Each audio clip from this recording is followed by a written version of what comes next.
You work hard and memorize answer before an English exam and you may score decent marks. But when someone asks you a simple question, you start to stumble and struggle with that. Do you know why? Because memorizing may be helping you with your marks, but it's bad for your English. Hi everyone, and today let's understand that one mistake that every student is making and may not even be realizing about it, and that is memorizing English and not understanding it. So, first point is you learn answers and not English.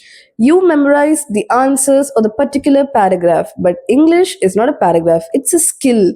It's about forming sentences, forming new words, forming phrases.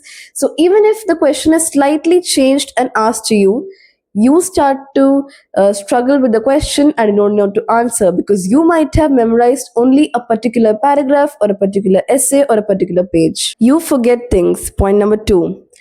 If you've memorized something today and after 1 week if I ask you the same thing, you might not be able to tell me. That is because it's because your brain has long term memory for understanding and it has a short term memory for memorization. So, understanding actually helps more.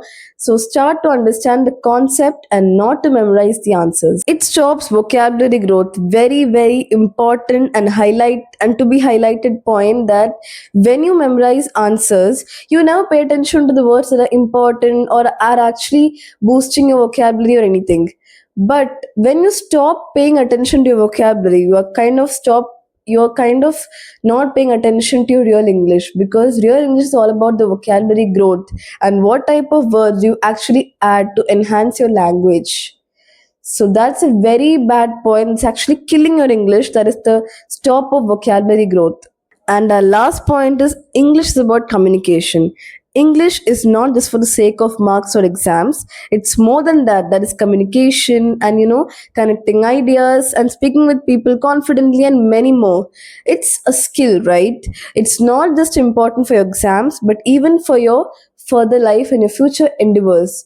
So don't just rely on the marks that you get for your English exam. Instead, you have to start understanding English in a better way. Instead, so what should you do instead? First, read and understand the essay or the concept, then try writing it down.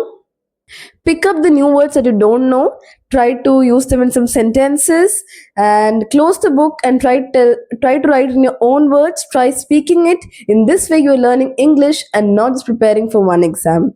So if this video helped you in any way, share it with all of your friends, subscribe to my channel, and stay tuned for more such videos. Thank you and bye bye.